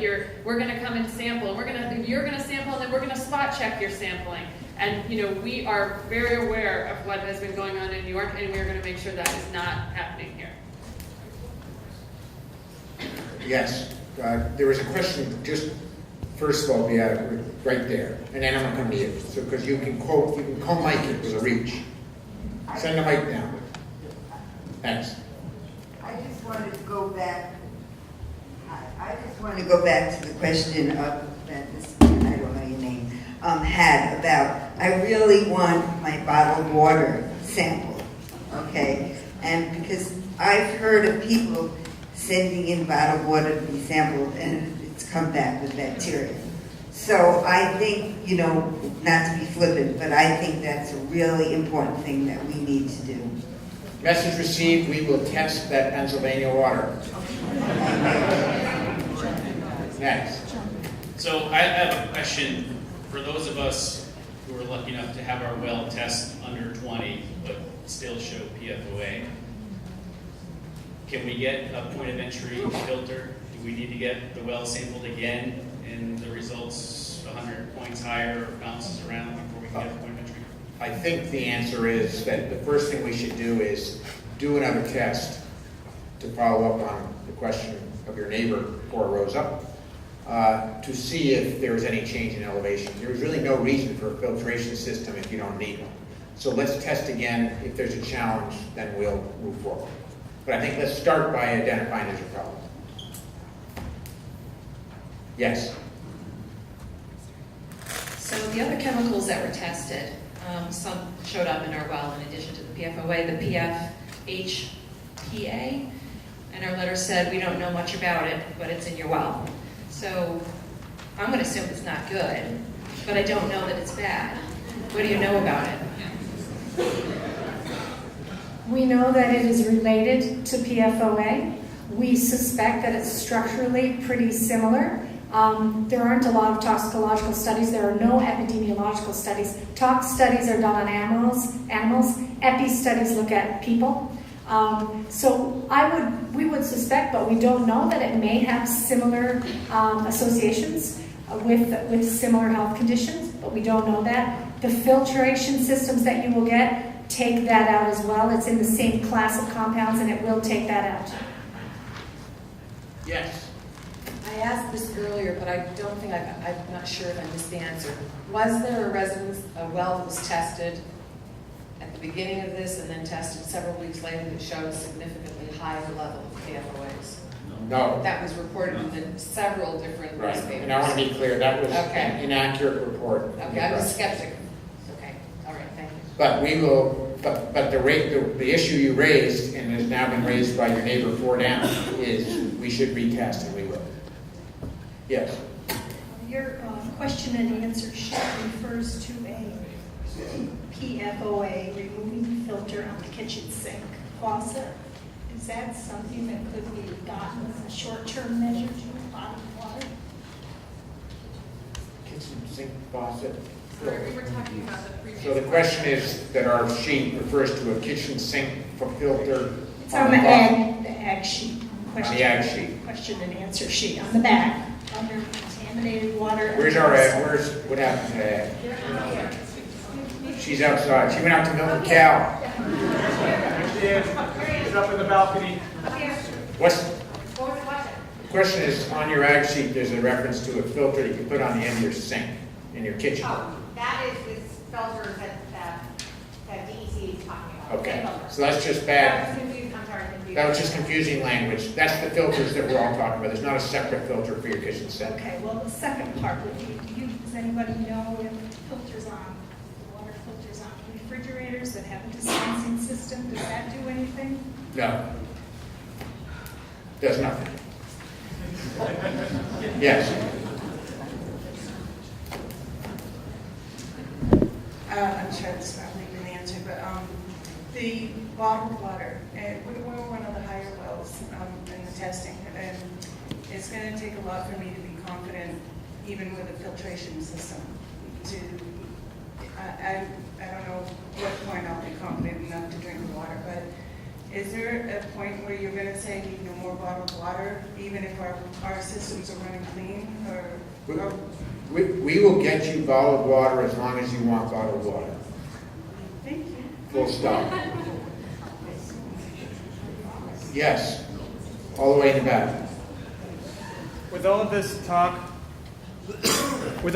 of multiple tests to water systems, I just wanted to get a sense of what the timeline is for blood tests for people. I know you said it was about there are forms to fill out and et cetera, steps. Do you have a sense of what that timeline would be? Take it away. We are hopeful that we can do it in April. The factors that are under our control would allow us to do it in April. We think we can get the work done in order to set it up. There are some factors outside of control, including CDC approval, because CDC will be analyzing some of the tests. And we keep trying to get them to give us an actual kind of deadline on when that can happen. This is an emerging contaminant in terms of laboratory analysis, and so they are hesitant to give us an actual deadline by which they can approve. So we're going to keep pushing. We hope for April, but we will let you know if we have to push that out. And just a quick procedural Well, follow-up. I just want to add, we will push very hard not to have to push that out. And I've got a great relationship, we have a great relationship with Justice Senator Lady, with Secretary Burwell, and we'll push through that if we have to. Would that be done just for people who have high levels in their wells, or would it be available for anyone to walk in and say? So round one is, we're going to obviously test the folks that have high levels in their water. But we are willing to test anyone living in the region who has concerns, but that would be round two. So we want to start with the most vulnerable. Yes? Sorry, I have a question, but if this gentleman's been waiting a long time, and then... Okay, who's been waiting a long time? Go ahead. Right there, sorry. You're being very polite. My question goes back to the health department's discussion of rates of cancer. That depends on the area in which you're surveying, and it seems to me that the actual point that we should be interested in is the rates within the actual affected area where there's water contamination above 20 parts per million. And I'm wondering if they're going to adjust the range that they analyze and then compare to background rates.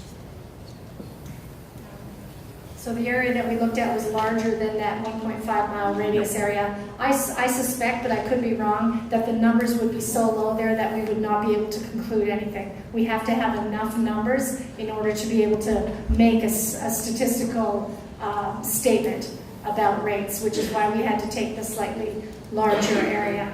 And so we go as small as we can, where the numbers are big enough that will give us enough power to actually be able to say something about whether or not the rates are above or below what is already existing in the state.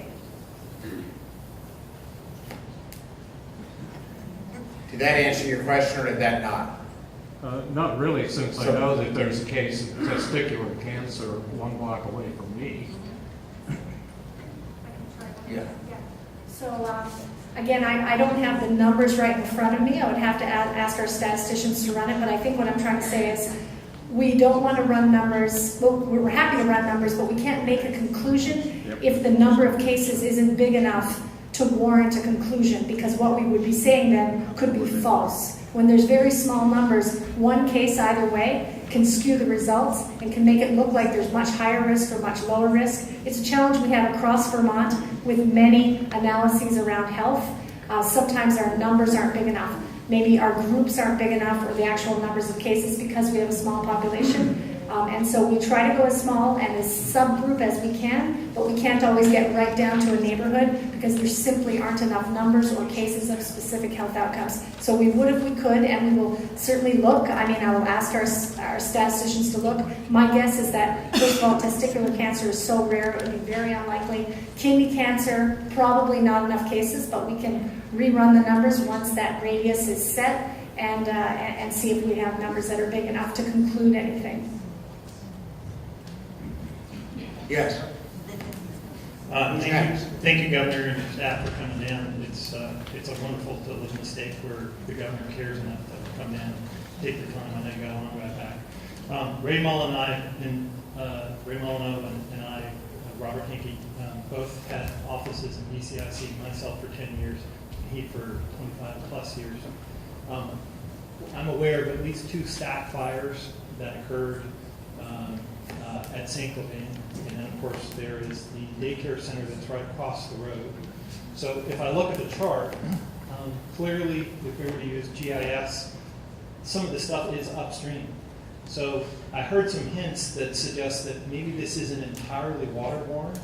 So I'm just wondering, what are the issues relating to people that have long-term exposure that are not drinking water? And have you determined that it is, or what are your thoughts about determining whether it is water or other things as well? And clearly, for example, is there an effort to go and look at the children that were at that daycare center that are less than 1,000 yards from where that stack fire was, and Ray is less than a couple hundred feet from where that stack fire was, and then go back and look at the building, on top of the building, and see what kinds of material you need on there. Thank you. So, your knowledge of what took place and where and why and how is going to be incredibly helpful to us as we get out of the crisis management here, just figuring out who's got contaminated wells. And all I can tell you is we're going to use your knowledge and Vermont logic to try and answer those questions as soon as we get folks tested for water. And, that's what I'm really concerned about. Listen, we can get folks back into clean water. Might not be cheap, might not be easy, but we will. I'm here, we're here, because to me, and I know to you, the anxiety is about who got exposure to this stuff that is going to result in health effects that are potentially horrific.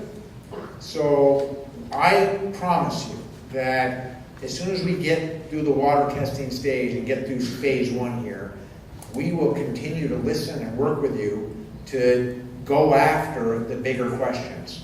If there were fires, where there were fires, who was around, who was exposed. Obviously the employees at the plant have to be a real concern to us. You just read the press reports of folks saying, we used to feel dizzy and get into sweats when we were going through this process. So that's what we're most concerned about. And we got to work together as a team, you, us, everybody else, to make sure that we're asking the right questions, we're going out and digging up, going for the results, and then dealing with whatever it is that we find. And we need you to do that well. Thank you, sir. Yes. Yes, I just want to ask something, clarify something. First of all, I want to thank everyone for the response of the state, and everybody has been wonderful. And Rich even offered, when we couldn't get a pump for a 5-gallon water thing, he said, "Do you want me to come over and help you pour it into a smaller container?" And I said it.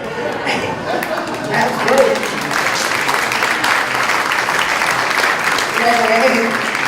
He's a good maintenance person too. If you need your bathroom, right. Fortunately, I have my husband over here to do that. I know the feeling. But I'm very confused because one of my neighbors did go up, was tested twice, and did go up, I believe, if I have my statistics right, about 160 PPTs. And is that, and I think when you asked that question, you said that that didn't happen, or that's considered within the variable rate, the standard deviation. I'm not sure. Yeah, Richard answered that. He can answer it better than me, but I can tell you what, he's getting tired. He needs to go to bed early. Actually, my commissioner asked me that same question. When she saw the results from like maybe 3 weeks apart, she's like, what's going on here? That's very normal. And I looked at it and I said, you know, it's in the same general area and we know it fluctuates over time. Richard and I have both been doing this almost 30 years. It's very normal. But what would be weird is if it was 2,000 and the next day it's 5. That would make no sense. But they were relatively the same order of magnitude. Yeah, they were different, but we expect them to be different. If they were taken at the same time from the same source of water, we'd be a little concerned. And we do require that they do what we call duplicate samples to test their accuracy, and the duplicates have been coming out great. We also make sure that they collect a sample, and I believe every one of what we call the field blank, so that if they're wearing a Gore-Tex jacket, it's not being introduced so we don't get false positives, and those blanks have been coming out 0 consistently. So we feel very comfortable with the lab procedure and the field procedures. So those fluctuations are very normal. Just to add to that, if you don't mind, you know, this is why if we need to stop the immediate exposure and get you a point of entry treatment system in. If you have any detections above the 20 ppt, and for people who are between 0 and 20, this is why we need to keep sampling until we have a couple data points where we see what is the trend. Is it actually trending down? So you had a 20 ppt, but then you had like a 5, and then you had a 0. That would tell us, in that non-detect, that would tell us one thing. And so that's why we need a couple data points for those ones that are in, below the 20 ppt, and that's what we're going to work on figuring out. But for anyone above, if it's varying, it's still the same problem, and a problem you have to address. Yes, you got the mic, so you're going. I have a very quick question. For those wells that you do retest, are the residents going to be able to have access to those numbers? Yes, absolutely. We'll get all the results on the web as soon as we can.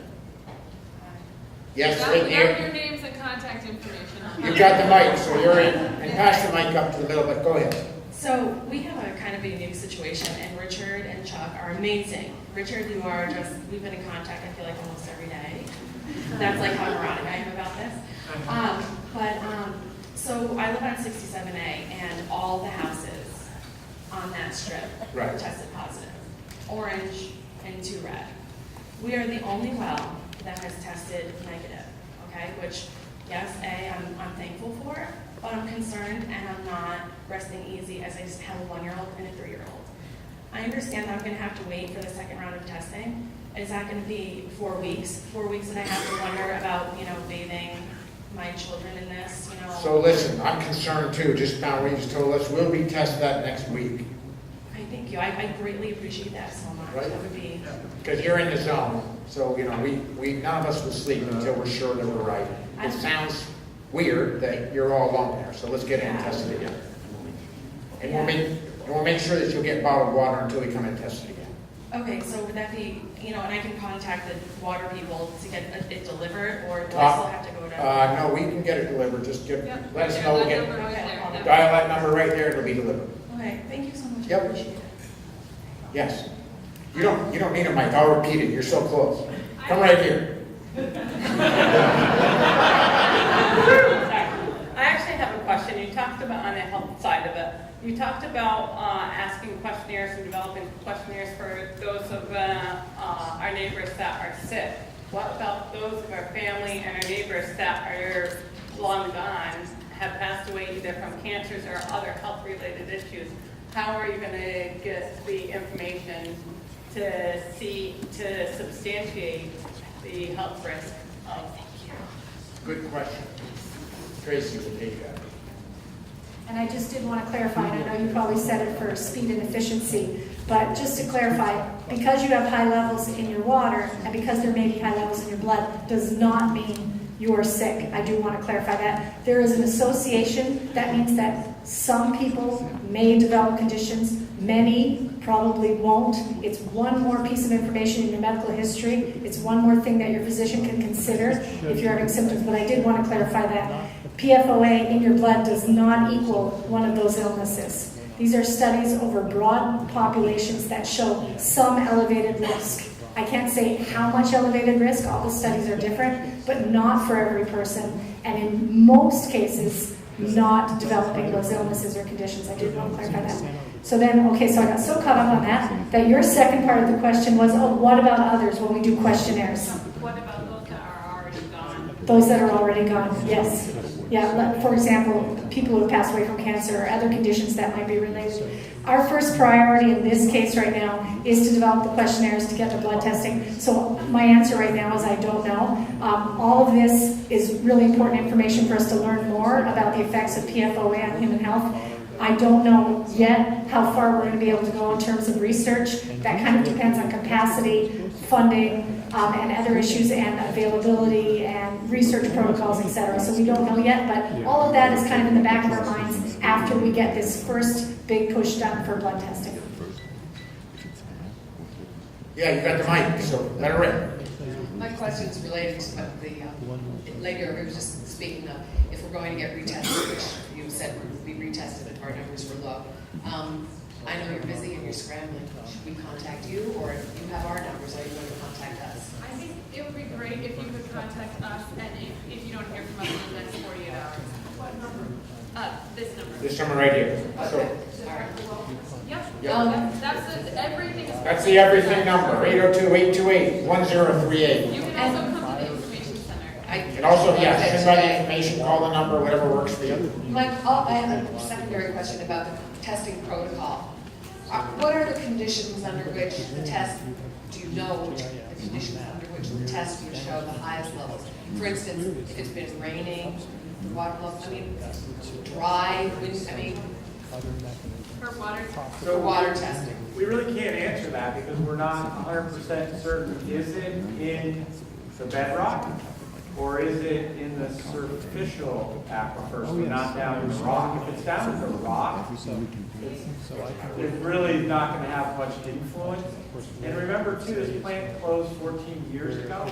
That's not to say there's not still stuff in the soil reaching out. We're going to find that out, but I don't think I'm that worried that much about slight fluctuations. And we're going to learn more as we keep testing. Are you keeping track of the conditions around the times that you do the test? Yes, we are. Okay. Absolutely. All right, thank you. Yes. I have two questions. And then pass the mic back to your neighbor. And then down here. We're going to do a cluster. Let's do triple cluster. All right, I know the cluster, so we're good. One of the questions the neighbor had was, is there a life expectancy for PFOAs? Do they dissipate after years? And the other question that I have is, what about long-term effects, for the children some years down the road? How are we going to monitor that, or perhaps cover that so that they receive whatever they need? So PFOAs, as I understand it, survive in water for over 90 years. We will obviously, as we test your blood and get information about family members, we'll continue to monitor it going forward because we've got to. And did that answer both of them or no? Well, mine is more of how are we going to cover it? Because right now, Greg, you may not be here after January. Well, that's not mine. You're not all year or whatever. I just want to say that, long term, I'm looking to my 9-year-old's long term health. Right. So, 20 years down the road. Tracy, take that. Got it. I don't know how this works. Sure, yeah. And just a quick update on the PFOA. 90 years is the half-life in water, and 2 to 4 years is the half-life in blood, which means if you had a PFOA level in your blood of 30 micrograms per liter of blood, in 2 to 4 years that would be down to 15. In 2 to 4 years again, it would be down to 7.5, and it moves in that direction. With regard to children, again, I would say your relationship with your physician is important. If you have water tests that come back with elevated levels, make an appointment with your physician and they can discuss with you if they're seeing anything or you're seeing anything unusual in your child. They may choose to do additional testing, or they may choose to just, either way, they'll put it in the medical history so that it's something that they're aware of and that it's another piece of information around your child's health as your child develops and grows.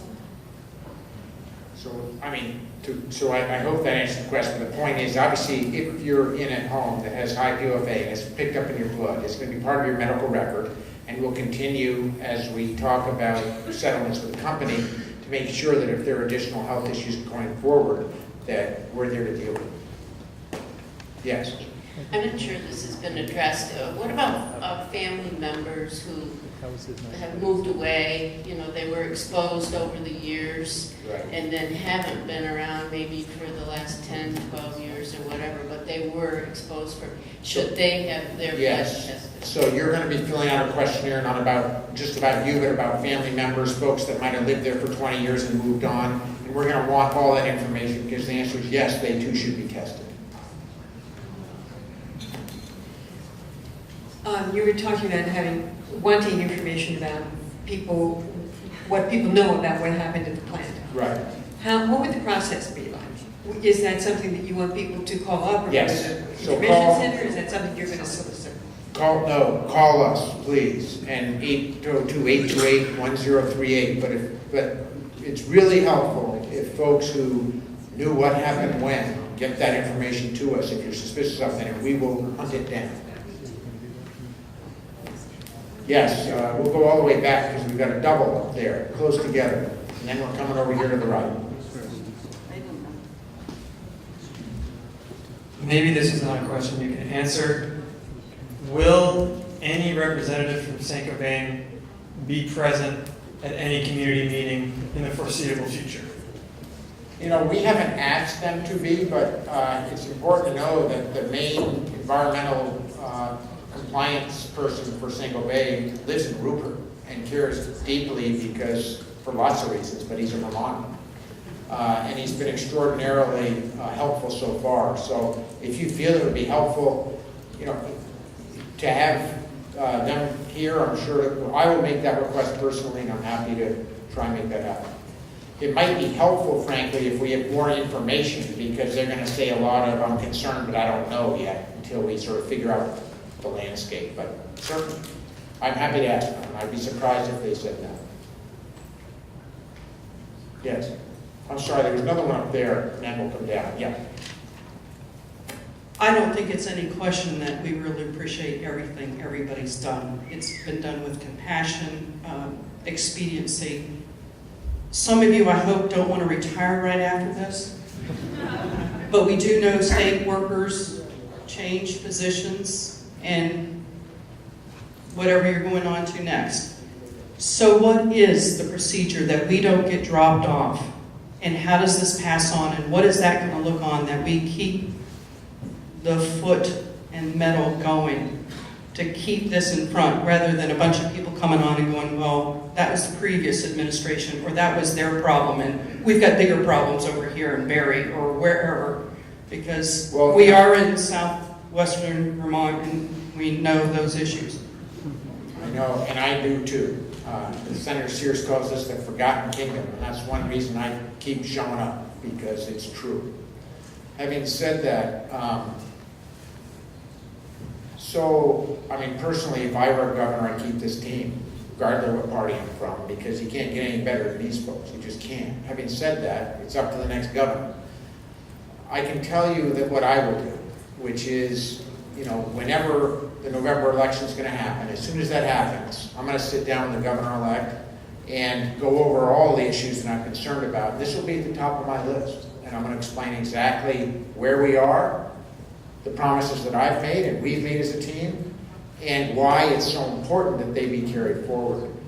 I think you have an opportunity down here in Bennington, in the Forgotten Kingdom, as we go into this election. I would not have been elected governor without Bennington County. Just here to tell you that. I kicked butt in the South because I'm a Southern governor in 50 years. Tight elections, I wouldn't be here without you. So I think that anyone that's running, if they really want the job, better come down here, listen to you, and carry forward And I just want to close by saying this to your question, because people keep saying thank you for your blah, blah, blah, and it's really nice, but you don't need to do that. Listen, the biggest responsibility of a governor is to make sure that the people that were good enough to elect them are healthy, are safe, and are protected from things that happen in corporate America beyond their control. So it's hard to believe that Vermont would elect somebody that doesn't share my view that this is my job number one and my team's job number one, is when tragedy happens, when you're a victim of something as horrid as this, that we do everything in our power to make the best of a really lousy situation. And ask the candidates, whether they see that as the most important part of the job. This isn't unlike what happened when Irene hit, knocked on our feet, didn't ask for it, people's lives devastated, but we come together and we make it priority number one to make the best of a really bad situation. So we're lucky to live in Vermont, and I will do everything in my power to impress upon whoever comes after me. This is what I've said, this is what I've promised. If you're not going to do what we've said we're going to do, you should go down there and tell them.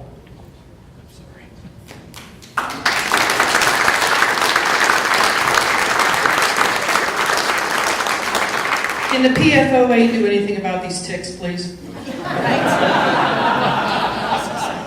Tom Berry from Leahy's office knows more than I do, so let's put him on. I'm not, yeah. Well, what I do know, and I just want to let folks know that Senator Leahy has arranged a schedule, so he's going to come through North Bennington on Friday of this week.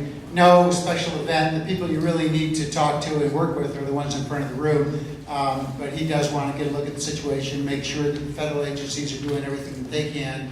And so if anybody does have a desire to cross paths with Senator Leahy and discuss this, he'll be at the Health Department Center in Bennington at about noon on Friday, and then once he gets briefed there, go out to North Bennington in the offices. We'll have some of the local officials with us. Again, nothing big to announce, and the people that need to hear from you are the ones at the front of the room, but the senator will be here, and if anybody wants to communicate with him, feel free, and you can see me after if you want to confirm these details. Thank you, Tom, and thanks, Senator Leahy, for all of us for coming in on Friday. Is there something that the people of North Bennington should be doing to help support improvement in the federal legislation that's moving forward now? The legislation was referred to, and Commissioner Sheeran is more of an expert than I am actually on the details of legislation, but right now, it's through the House, it's through the Senate. The Senate bill, as often is the case these days, is a much better bill, stronger as far as environmental protection at least, but they're both better than what we have now, and now we need to get a conference committee going, and we can finish this bill soon, and so Senator Leahy will be communicating with the leadership in the Senate, hoping to get to a conference committee, but certainly communicating with your elected representatives who are all here tonight, represented at least, to move that task bill to conference and get it done as soon as possible to prevent the next occurrence of this. So yes, so I think, thank you, Tom Berry, and thank you, Senator Leahy. And when you have questions about like the testing, CDC approval, there's no one that can get things done faster in my experience in DC than Pat Leahy. So we're going to raise those issues and he'll help. Why don't we take two more, and then we've lost 3/4 of our crowd, and we'll stay and answer individual questions down here. So let's take two, and then we'll wrap it up. Yes. All right. Getting back to a permanent solution that you mentioned earlier, CT Mail Engineers is looking at the North Bennington water system. I understand that. I assume they're also looking at the Bennington water system. Yes, they are. Et cetera. That's correct. Okay. Well, to be clear though, Governor, there's no problem with the municipal water system. No, he means in terms of expansion to the people that are hurt. Yeah, I assume, right? Yes. This is an enormous question. Here's a mic right here, an enormous mic for an enormous question. Okay. Obviously, you have immediate things to be concerned about, but Vermont is known for its pure products. What is going to happen to anybody who tries to sell anything from Vermont, especially this part of Vermont, with the kind of aura that's around now that it's all tainted? So I think that's why it's really important that we stick with facts. We do not know that anything is tainted. We're going to do the work to make sure that nothing's tainted. But I can tell you this, you know, when we look at Vermont and the rest of America, we've got to be one of the cleanest, least industrial, cleanest water states in America. And so I think our message should be pretty clear. We're going to dig deep and find out exactly what's contaminated. We know that wells are contaminated. We're unsure about what the soil contamination might mean, and until we determine that, it would be a huge mistake to make assumptions that are non-scientific. I'm not thinking about us, I'm thinking about the people who buy our products, who are making assumptions right now and are not going to buy them. And I'm wondering if the people in the state who take care of publicity and image and all of that are gearing up to do something about that. We don't know if we have a problem to worry about an image yet, and that's my message. And you know, until we actually identify that we have a problem, we should dig deep and find out if we have a problem. But I don't think there's anyone out there right now who's thinking, wow, you know, I'm going to make my consumer decisions based on things I don't know. Let's get the information and see if we have a problem. Yes? So we're talking about property values and levels. If I were to see my house and my levels were under 20, is that something I need to disclose? I think at this point, you don't need to, because everybody knows. Well, I know, but what I'm... Right. I was... You're off the hook. You've done it. I was listing my house this spring. This is really You should important. be really candid with whoever is potentially buying your Well, home. it's not going to happen. I mean, Right, exactly. So, I mean, this is a big issue for somebody who was about to move, who's been transferred, and now I'm not sure what the future holds for me in this. And it's just another reason I want a volumetry Right. system. yeah. But So- will this be a legal disclosure in home sales? I mean, really, that's a good question. We just don't know the answer to that, to be honest. All right, thank you. Okay, let's take one more. Yes, right here, and then we're out of your hair. Quick, easy question. Is the information center going to remain open? Is the information center going to remain open? And the answer is yes. It will remain open. We've had one more up here who's trying really Okay, hard. sorry. Lobby for one You've more. been very polite. You're in. It's actually a selfish question. There's no such thing in this situation as a selfish question. So our well is the highest well, and I'm wondering if maybe, is there going to be a priority list for if your well is 27, 30, that we'll be the first to get the filtration systems? Yes. We have asked for the higher wells to get filtration. Do you not have one yet? No, Yeah. we just got Oh, it. then you're just in a recent batch. Yes, we will get in there quickly and get you a filtration system. And secondly, I know the focus is on cancer, but we've had 6 animals die of kidney failure. So I think that it shouldn't just be cancer. I think we should also look at other health side effects. And We will. Finally, I have 2 kids that are in college, so they've been drinking the water for 17 and 19 years, and they're off. Can getting their blood tested, because I think we should, since they drank it since they were babies, can they get that done wherever they live? Or- Sorry, I didn't hear the beginning of your statement. It was that I have 2 kids in college. 2 kids in college. Who've been Yes, drinking. they should be tested, absolutely. But they're in different states. That's okay. We can still get their blood. Okay. I'm going to put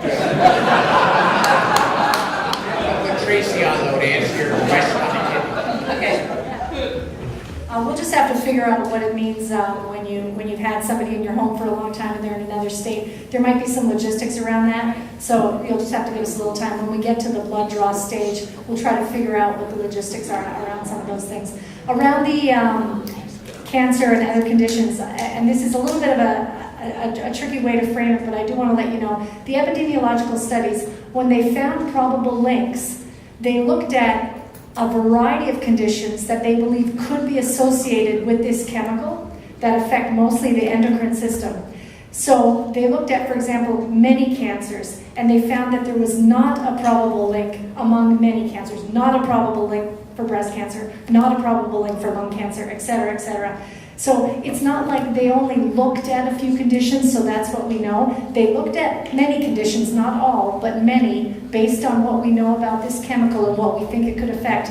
and they found this limited number of conditions. It doesn't mean that in the future there might not be other things, but I do want to clarify there's a difference between we know there's a probable link and we don't know anything else about anything, versus we know there's a probable link, again, not necessarily causation, but some association on these types of conditions. And so far the science tells us there is not a probable link on other types of conditions. So I did want to clarify the difference there. So it's not like known and then everything is a sea of unknown. There's known, there's some that we think there's no link, and then there's of course areas of uncertainty because we haven't been studying this for, 50 or 60 years. It's been a limited number of years, but decent, not bad evidence. This it is an emerging contaminant, but 60 or 70,000 people is actually a really good size when we're looking at epidemiological evidence. So I just wanted to clarify that piece. So we know that testicular cancer, kidney cancer are two that are associated. Thyroid disease, hypertension, particularly in pregnant women, and you guys are all going to call it out because you know it better than I do because you've been reading it. Yes, uric acid could be a marker, so uric acid, those are things that actually you could discuss with your physician and they could test for if there have been any issues for you. Low birth rate, that's more recent information, increase in liver enzymes, but the major conditions are ulcerative colitis, that's inflamed colon, thyroid disease, testicular cancer, kidney cancer, and pregnancy-induced hypertension. And again, there's an association there. We don't know how high the risk is. We know there's some elevated risk, probably, for people who have PFOA in their blood. And hopefully your physician, in discussions with your physician, can look at what's happening with you and determine whether or not those are a concern for you, because individual is different than population level. So one of the places if people wanted to read more about that in the health department website, there's a link to the C8 panel, and it's written in pretty easy to read language. You could go in and look at what they looked at the links for and what links they found. It's from 2011, so it'd be lovely if it were newer, but it's really easier to understand things that I found. You don't have to be an organic chemist certainly to read that. And also when your kids come home from college for holiday, that would be soon enough to do the blood test. It goes down by half over 4 years. So you don't necessarily have to get them tested where they are. So we're losing our audience. I just want to say to all you, we will stick down here if you have something you want to ask and you didn't get to. I just want to say thank you.